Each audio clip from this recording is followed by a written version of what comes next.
Je suis avec Jacques Perrin, président de l'association des usagers des biefs. Monsieur Perrin, merci d'être aujourd'hui avec nous. Pourriez-vous m'expliquer quel est le but de votre association? Les buts de notre association, c'est défendre les plaisanciers et les usagers du bief. Le bief, c'est la portion de fleuve entre deux écluses. Donc plaisanciers, bateaux habitation et motonautisme.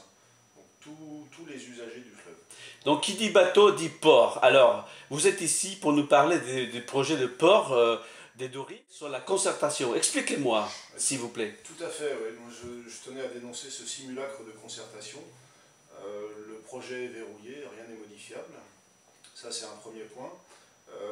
Deuxième point, faire un parallèle avec le port de Limay, qui sera certainement le plus ressemblant. Aucune garantie sur les industriels qui vont s'implanter sur ce futur port de Carrières-sous-Poissy-Triel. Industrie polluante, bruyante, qui sait. Vos adhérents utilisent les ports des plaisances dites le Nouvelle Marina de Saint-Louis. Qu'est-ce qu'ils ont à dire aujourd'hui de la situation et de la concertation? Aucune solution ne nous est proposée, nous les plaisanciers. On va perdre un poste à carburant qui se trouve sur place. On va perdre un bassin qui est très sûr parce qu'il n'est pas de site. Les bateaux logements, vous représentez aussi ce segment de la population des plaisanciers? Une partie des bateaux logements font partie de notre association. 6 des habitants font partie de l'association. Alors, selon les dires des différents élus, la solution apparemment a été trouvée. Vous me confirmez ou pas? Pour eux, elle aurait été trouvée. Elle se situera certainement face à l'île de la Dérivation, dans un ancien bras à écluse de la Seine, qui est hors service maintenant et qui pourra certainement les accueillir. Donc, pour ce côté-là, les élus ont eu raison? Apparemment, oui. Éco-construction. En fait, au début de la concertation en septembre, les décideurs s'engageaient à ne pas utiliser ce port pour le transit de déchets, que ce soit pour alimenter l'incinérateur d'Azalis ou autre, ou des évacuations de boue peut-être de la station d'épuration. Et sur la dernière concertation et les derniers ateliers qui ont eu lieu il y a maintenant presque un mois, là ils sont beaucoup plus évasifs. Leur discours c'est peut-être que le port servira à l'évacuation ou à l'arrivée de déchets.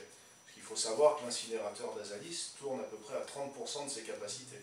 Donc il faut le nourrir cet incinérateur. Donc faire venir des déchets.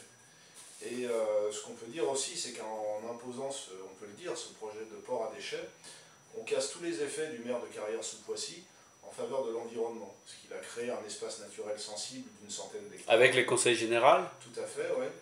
Donc on peut craindre que ce port projette des nuisances olfactives, visuelles, sonores et sanitaires à côté d'un espace naturel sensible. Mais la création d'emplois, des emplois et l'aménagement de la plaine. Ils espèrent 15 à 20 emplois par hectare sur une superficie de 100 hectares, donc 1500 à 2000 emplois. Mais quand on voit la superficie d'Azalis et le faible nombre d'emplois, je crois que c'est une quinzaine d'emplois pour une dizaine d'hectares, c'est de mauvais augure pour le reste. Mais vous avez aussi des exemples comme à Limay, il y a eu des créations d'emplois là-bas. Il y a eu des créations d'emplois, mais à quel prix pour l'environnement aussi?